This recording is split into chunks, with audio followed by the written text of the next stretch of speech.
10 class maths exercise 7.2 में question number 9 आज हम समझेंगे। क्वेश्चन है find the coordinates of the points which divide the line segment joining A and B into 4 equal parts.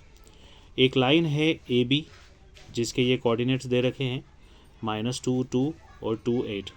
इस line को 3 points 4 equal parts में divide कर रहे हैं। सपोज़ ये 3 पॉइंट्स हैं पी क्यू आर जो इस लाइन को 4 इक्वल पार्ट्स में डिवाइड कर रहे हैं।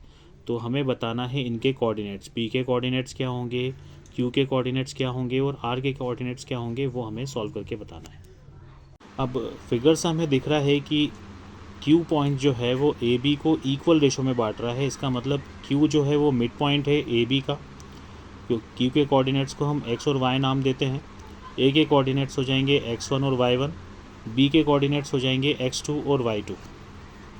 यहाँ पर एक लाइन लिखते हैं हम, Q divides A B in equal ratio, that is Q is the mid point of A B. Q A B को इक्वल रेशो में डिवाइड कर रहा है। हम ये भी बोल सकते हैं कि Q ए बी का मिड पॉइंट है। तो मिड पॉइंट अगर है तो उसके कोऑर्डिनेट निकालने का जो सिंपल फार्मूला है वो हम लिखेंगे।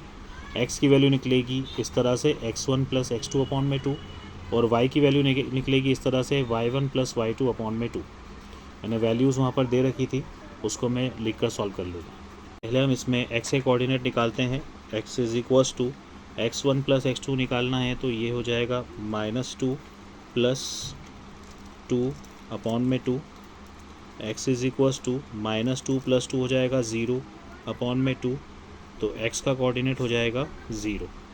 अब y के कोऑर्डिनेट निकालते हैं। y is equals to y1 की वैल्यू वहाँ पर है 2 प्लस y2 की वैल्यू है 8 अपॉन में 2। y is equals to 8 plus 2 हो जाएगा 10 अपॉन में 2। 2 1 ज़ा 2 5 ज़ा, तो y का कोऑर्डिनेट हो जाएगा 5। अब हमने जो q पॉइंट वहाँ पर लिया था उसके कोऑर्डिनेट हो जाएंगे 0 और 5। ये जो q कोऑर्डिनेट हमने लिया था उसके कोऑर्डिनेट हो जाएंगे 0 और 5। ये यहाँ पर हम लिख देते हैं। q के कोऑर्डिनेट्स हमने निकाल लिए हैं, ये है 0 और 5। अब p और r के निकालेंगे। अब इसमें सेकंड पार्ट देखते हैं। q के कोऑर्डिनेट तो हमने निकाल लिए। अब यहाँ पर p कोऑर्डिनेट है तो यहाँ आप देख सकते हैं कि p जो है वो aq का मिड पॉइंट है। इसका मतलब हम लिख सकते हैं कि p डिवाइड्स aq इन इक्वल रेशो। इसको हम दूसरी भाषा में अगर लिखें तो ये सेंटेंस लिख सकते हैं, p is the mid point of aq। p जो है वो aq का मिड पॉइंट हो जाएगा। इसके कोऑर्डिनेट को हम x और y नाम दे देते हैं। ये x1 और y1 हो जाएगा, ये x2 और y2।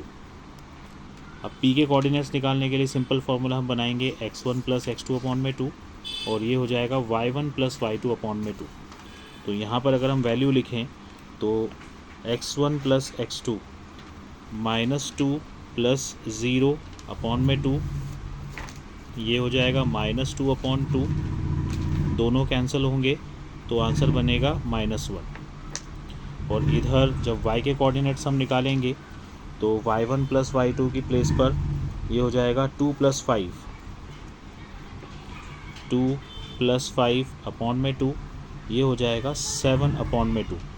तो यहाँ हम देख सकते हैं p के कोऑर्डिनेट्स हो जाएंगे -1 और 7 अपॉन में 2। अब इस फिगर को मैंने लाइन को फिर से बनाया। अब r एक पॉइंट है बीच में, उसके कोऑर्डिनेट हमें निकालने हैं। q और b के कोऑर्डिनेट्स तो गिवन थे, q के कोऑर्डिनेट्स हम निकाल चुके हैं।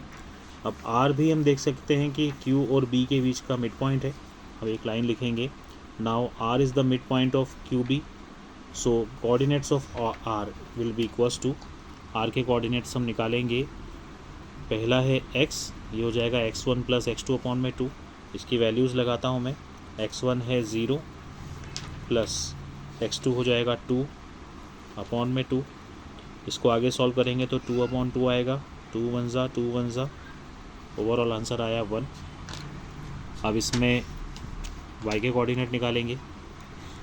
y के कोऑर्डिनेट में वैल्यूज़ है 5 प्लस 8, तो यहाँ लिखेंगे हम 5 प्लस 8 अपॉन में 2। 5 और 8 हो जाएगा 13 अपॉन में 2। तो यहाँ हम लिख सकते हैं r के कोऑर्डिनेट्स हो जाएंगे 1 और 13 अपॉन 2। तो हमने 3 पॉइंट जो हमने एज्यूम किए थे p, q और r, उनके कोऑर्डिनेट्स हमने निकाले। सबसे पहले निकाला था q के कोऑर्डिनेट्स, वो होगा 0 और 5। फिर हमने पी के कोऑर्डिनेट्स निकाले, वो था -1 और 7/2, और आर का कोऑर्डिनेट लास्ट में निकाला हमने, वो है 1 और 13/2। ये तीनों पॉइंट उस लाइन को 4 सेक्शन में 4 इक्वल पार्ट में डिवाइड कर। ये क्वेश्चन कंप्लीट हो गया।